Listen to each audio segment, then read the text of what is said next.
नमस्कार दोस्तों, आज है 1 जुलाई 2020 और आज हम बात करेंगे समसामयिक घटनाक्रम के बारे में, जिनसे बनने वाले जो क्वेश्चन हैं जो एग्जाम की दृष्टि से काफ़ी इंपॉर्टेंट हैं। जानेंगे आज कौन कौन सी योजनाएं चर्चा में रही, साथ ही देखेंगे कि आज कौन कौन से पुरस्कार दिए गए या आज कौन सा दिवस मनाया जा रहा है। इन सभी घटनाओं पर आधारित बनने वाले जितने भी क्वेश्चन हैं जो परीक्षा की दृष्टि से काफ़ी महत्वपूर्ण हैं, ताकि आरपीएससी के द्वारा आयोजित सभी परीक्षाओं में ये क्वेश्चन हमारे लिए कारगर साबित हों और हम आसानी से उनके आंसर दे सकें। तो आज के घटनाक्रम पर आधारित जो पहला क्वेश्चन है, 19 जून 2020 को केंद्रीय दवा नियंत्रक एवं मानक संगठन यानी CDSCO ने देश में पहले कोविड-19 टीके कोवैक्सीन के क्लिनिकल ट्रायल, कहने का मतलब ये भारत का पहला ऐसा वैक्सीन है, टीका है, जिसके क्लिनिकल ट्रायल की मंजूरी दे दी गई है। तो इस टीके यानी कि कोवैक्सीन को जो तैयार किया गया है वो तैयार किया गया है भारत टेक के द्वारा तैयार किया गया है। किसकी सहायता से? NIV पुणे की सहायता से इसे तैयार किया गया है। अगर हम बात करें इसके बारे में तो ICMR की प्रयोगशाला में नेशनल इंस्टीट्यूट ऑफ वायरोलॉजी यानी NIV पुणे और यानी कि जो नेशनल इंस्टीट्यूट ऑफ बायोलॉजी कहाँ पर स्थित है? पुणे में स्थित है। और भारत बायोटेक ने, इन दोनों ने मिलकर के इस वैक्सीन को तैयार किया है।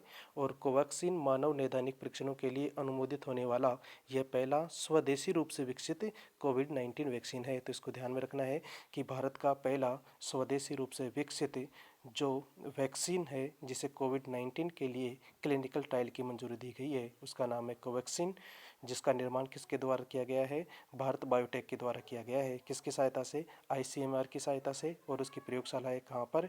पुणे में। क्या नाम है? National institute of biology. Question number 2 आता है कि सरकार के द्वारा PM यानी प्रधानमंत्री FME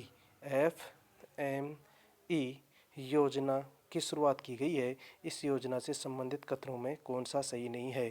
कहना का मतलब जो सरकार के द्वारा जो इस योजना की शुरुआत की गई है उनसे संबंधित कुछ कथन दिए गए हैं। इस पहली बात तो देख लें कि इस योजना की शुरुआत की गई है वो आत्मनिर्भर भारत अभियान के एक हिस्से के रूप में की गई है और यह योजना अगले 5 वर्ष यानी 2025 तक लागू रहेगी। और इस योजना के तहत अलग अलग जैसे केंद्र और राज्य हैं उनमें 60-40 का रेशियो रहेगा। अगर हम उत्तरी पूर्वी भारत के राज्यों की बात करें तो 90-10 का हिस्सा रहेगा। अगर हम बात करें भारत और जो केंद्र शासित प्रदेश हैं यानी कि भारत के वे केंद्र शासित प्रदेश जहाँ पर विधानसभाएं हैं, जैसे जम्मू कश्मीर है, पांडिचेरी है, लक्षद्वीप है, तो यहाँ पर जो रेशियो रहेगा वो भी 60-40 का रहेगा। बाकी सभी केंद्र शासित प्रदेश में यानी कि जहाँ पर विधानसभाएं नहीं हैं उनमें 100% केंद्र के द्वारा सहायता राशि प्रदान की जाएगी। तो इसका पहला स्टेटमेंट देखें कि यह योजना यानी कि प्रधानमंत्री FME योजना आत्मनिर्भर भारत अभियान के एक हिस्से के रूप में लॉन्च की गई है। बिल्कुल सही है। यह योजना 2020-21 से 2024-25 तक अगले 5 वर्ष तक लागू रहेगी, ये भी सही है। तीसरा जो स्टेटमेंट आता है कि केंद्र और राज्यों के बीच में 60-40 अनुपात में पैसा खर्च किया जाएगा, ये भी सही है। अगला है कि केंद्र शासित प्रदेश में योजना केंद्र सरकार के द्वारा 90-10 जो है वो रहेगी केवल उत्तरी पूर्वी राज्यों के लिए। केंद्र शासित प्रदेशों में 2 श्रेणियों में इसको बांटा गया है। वे केंद्र शासित प्रदेश जहाँ पर विधानसभाएं हैं वहाँ पर 60-40 के रेशियो में राशि खर्च की जाएगी, जबकि वे केंद्र शासित प्रदेश जहाँ पर विधानसभाएं नहीं हैं वहाँ पर 100% केंद्र के द्वारा सहायता प्रदान की जाएगी। और इस योजना के तहत कुल खर्च 10,000 करोड़ रुपए होगा। इस योजना का जो नाम है वो नाम है prime minister formalisation of micro food processing entrepreneurship. कहने का मतलब जो सूक्ष्म लघु उद्योग हैं जिनके पास वित्तीय समस्या रहती है, ताकि वे इंफ्रास्ट्रक्चर को डेवलप कर सकें, ताकि टेक्नोलॉजी में अपग्रेडेशन कर सकें, तो उनको सहायता प्रदान की जाएगी। कहने का मतलब जो MSME है, जो सूक्ष्म लघु उद्योग है, उनको अपग्रेड करने के लिए, उन्हें उन्नत बनाने के लिए, उनमें आर्थिक गतिविधियों को बढ़ावा देने के लिए, रोजगार के सृजन को बढ़ावा देने के लिए इस योजना की शुरुआत की गई है, ताकि आसानी से उन्हें ऋण उपलब्ध करवाए जाए। और इस योजना के तहत 10,000 करोड़ रुपए की राशि, कितनी? 10,000 करोड़ रुपए की राशि खर्च की जाएगी, जिसमें केंद्र राज्यों के बीच की बात करें तो 60-40 रहेगा, उत्तरी पूर्वी राज्यों की बात करें तो 90-10 रहेगा, और अगर केंद्र शासित प्रदेशों की बात करें तो जिनमें विधानसभाएं हैं उनमें 60-40 और जिनमें विधानसभाएं नहीं हैं उनमें 100% किसके द्वारा दिया जाएगा? केंद्र सरकार के द्वारा वित्तीय राशि यानी कि 10,000 करोड़ रुपए खर्च किए जाएंगे। तो आंसर हो जाएगा ख, क्योंकि जो ग है स्टेटमेंट वो सही नहीं है, आंसर ग हो जाएगा। अगला जो क्वेश्चन नंबर 3 आता है कि हाल ही में भारत सरकार के द्वारा भारत का पहला पहला कवक पार्क बनाए गए। तो उत्तराखंड में एक जगह है पिथौरागढ़ जिला, उस पिथौरागढ़ जिले में इसको बनाया गया है ताकि जुरासिक काल के जो अवशेष हैं उनको संरक्षित किया जा सके। और उत्तराखंड में ही जिम कॉर्बेट नेशनल पार्क भी है जो भारत का पहला राष्ट्रीय उद्यान है। इसके अलावा उत्तराखंड के बारे में है जो और भी कई चीज़ें हैं जिनके बारे में हम पहले चर्चा कर चुके हैं।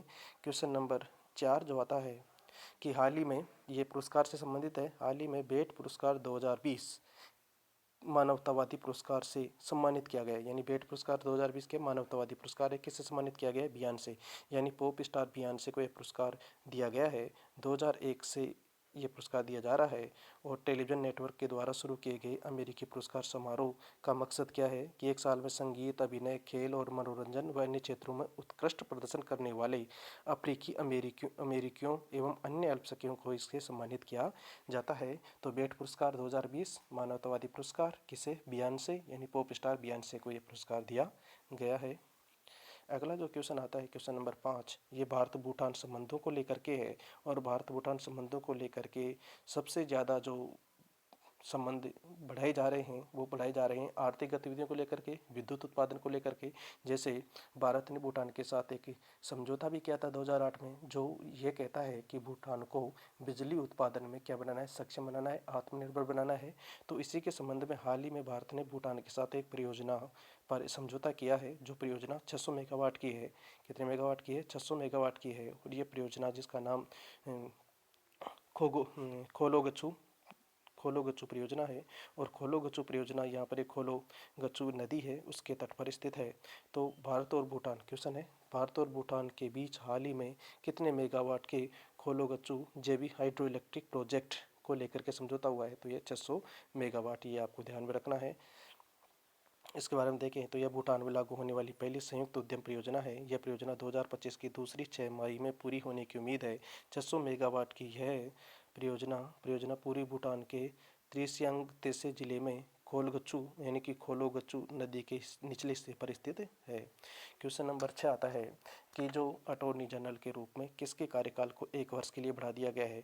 तो के वेणुगोपाल, यानी कि भारत के वर्तमान में अटॉर्नी जनरल यानी कि महान्यायवादी कौन है? के वेणुगोपाल हैं। और ये भारत के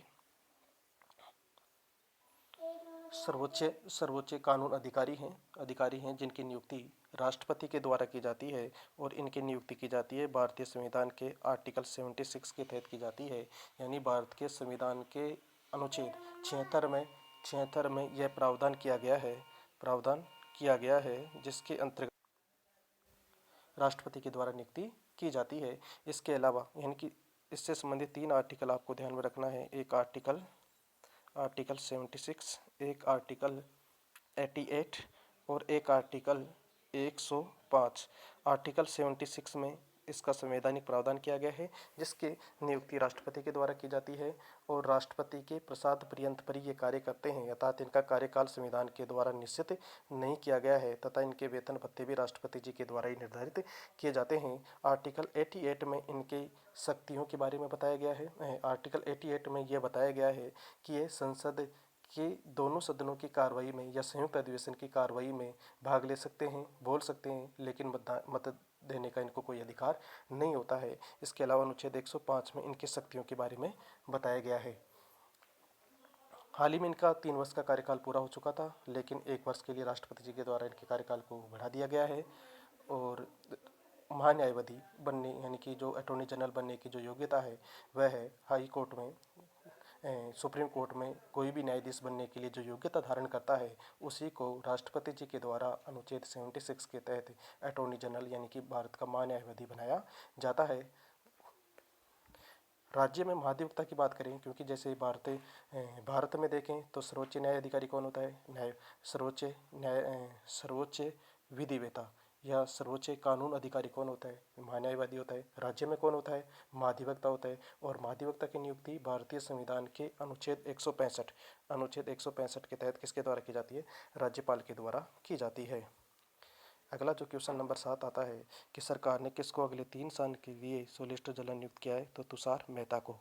एक चीज़ और ध्यान रखना है, जो MC तलवाड़ है ये भारत के पहले अटॉर्नी जनरल थे, भारत के पहले न्यायवादी थे, और हाल ही में जो 3 साल के लिए सॉलिसिटर जनरल नियुक्त किया गया है, किसको किया गया है, तुषार मेहता को नियुक्त किया गया है। क्वेश्चन नंबर 8, चर्चित स्वाइन फ्लू का वायरस का नाम क्या है। यानी स्वाइन फ्लू होता था H1N1 के कारण, और इसमें म्यूटेशन के कारण या इसके न्यूक्लियर जो मटेरियल है जैसे RNA DNA, तो उसके पदार्थ में जब म्यूटेशन हुआ तो एक नया ही वायरस का जन्म हुआ है जिसका नाम दिया गया है G4। क्या नाम दिया गया है, G4। और इसकी उत्पत्ति कहाँ से हुई है, चीन से हुई है, और ये सुअरों से फैला है तथा सुअर से मानव में, लेकिन मानव से मानव में फैलने के भी कोई प्रमाण नहीं मिले हैं, तो ये भी आपको ध्यान में रखना है। अगला क्वेश्चन आता है कि भारत के किस युवा एम्पायर को ICC के एलिट पैनल में शामिल किया गया है, तो उनका नाम है नितिन मेनन। यानी नितिन मेनन को, यानी कि भारत के युवा एम्पायर के रूप में नितिन मेनन है, जिन्हें ICC के एलिट पैनल में शामिल कर लिया गया है। एक प्रोजेक्ट है जिसका नाम है प्रोजेक्ट प्लेटिना। यह विश्व का सबसे बड़ा प्रोजेक्ट है जिसके तहत कोरोना मरीजों की टेस्टिंग की जाएगी, उनमें कोरोना के निवारण के लिए उपाय किए जाएंगे। और यह प्रोजेक्ट जो शुरू किया गया है वो शुरू किया गया है महाराष्ट्र सरकार के द्वारा शुरू किया गया है। और इसमें इसमें जो हमारे जो रक्त में पाए जाने वाला जो प्लाज्मा होता है, उस प्लाज्मा में क्या होते हैं, एंटीबॉडीज होते हैं। तो जो व्यक्ति पहले कोरोना से पीड़ित था और जो अब ठीक हो गया है, उसके प्लाज्मा को लेकर के कोरोना से पीड़ित व्यक्ति में चढ़ाया जाएगा, ताकि उसमें एंटीबॉडीज़ का विकास हो जाए और वह जल्दी से क्या हो जाए, ठीक हो जाए। तो इसे प्रोजेक्ट प्लेटिना के तहत प्रोजेक्ट जो प्लाज्मा थेरेपी है उसका उपयोग किया जाएगा। यानी प्लाज्मा थेरेपी तकनीक यही होती है, इसका उपयोग प्रोजेक्ट प्लेटिना के तहत महाराष्ट्र सरकार के द्वारा किया जाएगा, और इसे कन्वेलसेंट थेरेपी के नाम से भी जाना जाता है, तो ये ध्यान में रखना है। अगला जो क्वेश्चन आता है, मिशन सागर। मिशन सागर, देखो मिशन सागर भारत सरकार के द्वारा शुरू किया गया था। यानी भारतीय नौसेना का एक जहाज़ था। उस जहाज़ के द्वारा जो मॉरिशस है, मालदीव है, सेशल्स है, मेडागास्कर है, उनमें सामग्री पहुंचाने के लिए, में चिकित्सकीय सहायता पहुंचाने के लिए इस मिशन की शुरुआत की गई थी, ताकि इन देशों के साथ भारत के संबंधों को बेहतर बनाया जा सके। और इसके लिए भारतीय नौसेना के जहाज़ केसरी को हिंद महासागरीय देशों में खाद्य वस्तुएं, दवाएं आदि पहुंचाने के लिए भेजा गया था। हाल ही में इसने 55 दिनों की यात्रा करने के पश्चात वापस लौटा है। तो इसके बारे में, मिशन सागर के बारे में पूछा जा सकता है कि मिशन सागर क्या है। तो 10 मई 2020 को कोविड-19 महामारी के दौरान भारतीय नौसेना ने मालदीव, मॉरिशस, सेशल्स, मेडागास्कर को देशों को सहायता पहुंचाने के लिए प्रारंभ किया गया था। इसमें जहाज़ कौन सा था, INS केसरी। ध्यान रखना है, मिशन सागर के तहत कौन से जहाज़ का उपयोग किया गया, INS केसरी, ये ध्यान में रखना है। सभी दलों को भेजा गया था। मिशन सागर के अंतर्गत दक्षिण हिंद महासागर के क्षेत्र में तैनात किया गया भारतीय नौसेना का एक जहाज है INS केसरी, ध्यान में रखना है। 55 दिनों की यात्रा के बाद कोचीन वापस आ गया है, राहत सामग्री, दवाइयाँ वो पहुंचा करके वापस आ गया है। एक योजना है सबसे महत्वपूर्ण, गोधन न्याय योजना। देखो गोधन न्याय योजना की जो शुरुआत की जाएगी ना, छत्तीसगढ़ से की जाएगी, और गोधन न्याय योजना शुरू करने वाला छत्तीसगढ़ भारत का पहला राज्य है। इस योजना के तहत जो पशुपालक हैं उनसे, यानी कि गो पशुपालक है, उनसे क्या खरीदा जाएगा, गोबर खरीदा जाएगा। और गोबर खरीदा जाएगा तो इससे जो पशुपालक, जो पशु जो गायें हैं या अन्य पशु हैं जो आवारा घूमते रहते हैं, ये फसलों को नुकसान पहुंचा देते हैं, तो इस फसलों के नुकसान को भी रोका जा सकेगा। दूसरा, किसानों की आय को बढ़ाने में भी ये मददगार साबित होगा। तो गोधन न्याय योजना की शुरुआत किसके द्वारा की गई है, छत्तीसगढ़ के द्वारा की गई है। तो इस योजना के बारे में देखें तो छत्तीसगढ़ की कांग्रेस सरकार ने पशुओं की सुरक्षा और पशुपालकों को रोजगार के साथ उनकी आमदनी को बढ़ाने में मदद करने के लिए इस योजना की शुरुआत 20 जुलाई 2020 से की जाएगी। और इस दिन एक त्यौहार मनाया जाता है जिसका नाम है हरेली त्यौहार। क्वेश्चन आ सकता है कि हरेली त्यौहार कहाँ पर मनाया जाता है, तो ये हरेली त्यौहार मनाया जाता है कहाँ पर, छत्तीसगढ़ के अंतर्गत मनाया जाता है। हरेली त्यौहार छत्तीसगढ़ में मनाया जाता है। इस योजना के अंतर्गत बात करें तो इस योजना का उद्देश्य पशुओं की सुरक्षा करना, पशुपालकों की घटती रुचि को पुनः बढ़ाना है। तो ये ध्यान में रखना है कि गोधन न्याय योजना, भारत का पहला राज्य कौन है, छत्तीसगढ़, जिसने इस योजना की शुरुआत की है। अगला जो क्वेश्चन आता है, क्वेश्चन नंबर 12, और क्वेश्चन नंबर 12 IIT मद्रास से संबंधित है, जिसने पहली बार भारत में ऑनलाइन BSc डिग्री प्रोग्राम उपलब्ध करवाया है। और इस ऑनलाइन BSc डिग्री प्रोग्राम के अंतर्गत कोई भी व्यक्ति भाग ले सकता है, अर्थात एज लिमिट नहीं है, तथा 12वीं पास कर चुका कोई भी, यानी किसी भी आयु वर्ग का व्यक्ति इसमें शामिल हो सकता है। तो ध्यान में रखना है कि देश में पहली बार बीएससी का डिग्री ऑनलाइन प्रोग्राम उपलब्ध किसके द्वारा करवाया गया है? तो आईआईटी मद्रास के द्वारा। अब चर्चित योजनाओं की बात करें तो स्वनिधि योजना। स्वनिधि योजना, इस योजना की शुरुआत एक एक 1 जून 2020 को की गई थी। हाल ही में स्वनिधि पोर्टल लॉन्च किया गया है और इस स्वनिधि पोर्टल के तहत जो स्ट्रीट वेंडर हैं उनको संबंधित जानकारियां उपलब्ध करवाई जाएंगी और साथ ही साथ इस योजना के तहत जो स्ट्रीट वेंडर हैं जिन्होंने कोविड-19 के दौर में अपने रोजगार से हाथ धोना पड़ा था, उन्हें रोजगार उपलब्ध करवाने के लिए 10,000 रुपये दिए जाएंगे तथा अगर वे इस 10,000 रुपये की राशि को 1 वर्ष में चुका देते हैं तो 7% की उन्हें सब्सिडी राशि दी जाएगी। दूसरी योजना है प्रधानमंत्री गरीब कल्याण योजना और प्रधानमंत्री गरीब कल्याण योजना की शुरुआत की गई थी मार्च 2020 यानी कि कोविड-19 के दौर में जब लॉकडाउन हुआ था तब इस योजना की शुरुआत की गई थी, जिसमें चावल खाद्य सामग्री के रूप में उपलब्ध करवाया जाता है। इस योजना का विस्तार नवंबर 2020 तक कर दिया गया है, यानी 26 मार्च को घोषणा हुई थी। नवंबर तक बढ़ाने का ऐलान। योजना के तहत 80 करोड़ लोगों को 5 किलो गेहूं चावल मुफ्त मिलेगा। सरकार नवंबर तक 5 किलो गेहूं चावल हर परिवार को, इसके अलावा 1 किलो चना भी उपलब्ध करवाई जाएगी। एक है प्रधानमंत्री उज्ज्वला योजना। 1 मई 2016 उत्तर प्रदेश के बलिया से शुरू की गई थी। ग्रामीण क्षेत्रों में मुख्य रूप से गरीब परिवारों को स्वच्छता खाना उपलब्ध कराने के लिए ईंधन सामग्री उपलब्ध कराना है। तो एक तो याद रखना अपने को प्रधानमंत्री उज्ज्वला योजना, स्वनिधि योजना, प्रधानमंत्री गरीब कल्याण योजना, 3 योजनाओं के बारे में याद रखना है। एक है पुरस्कार जो दिया गया है उसका नाम है पीसी महालनोबिस आधिकारिक पुरस्कार। पीसी महालनोबिस क्योंकि सांख्यिकी दिवस कब मनाया जाता है? यह मनाया जाता है 29 जून को और इसी पर एक पुरस्कार की शुरुआत की गई थी जिसका नाम था पीसी महालनोबिस आधिकारिक पुरस्कार। और ये जो 2020 में पुरस्कार दिया गया है भारतीय रिजर्व बैंक के पूर्व गवर्नर थे जिनका नाम था डॉक्टर चक्रवर्ती, क्या नाम था? चक्रवर्ती रंगराजन। उनको ये पुरस्कार दिया गया है जो भारत में राष्ट्रीय सांख्यिकी प्रणाली में उत्कृष्ट योगदान दिया है। अर्थात राष्ट्रीय सांख्यिकी प्रणाली में उत्कृष्ट योगदान दिए जाने के कारण भारत की रिजर्व बैंक के पूर्व गवर्नर डॉक्टर चक्रवर्ती रंगराजन को 2020 का पीसी महालनोबिस आधिकारिक पुरस्कार दिया गया है। इस पुरस्कार से उन्हें सम्मानित किया गया है। इस प्रकार हमने 1 जुलाई 2020 के घटनाक्रम पर आधारित महत्वपूर्ण घटनाएं, बनने वाले क्वेश्चन, पुरस्कार आदि के बारे में हमने चर्चा की और ये सभी प्रश्न या घटनाएं या जो जितनी भी समसामयिकी है आने वाली सभी परीक्षाओं के लिए महत्वपूर्ण साबित होगी। इसी के साथ आपका दिन शुभ हो। धन्यवाद।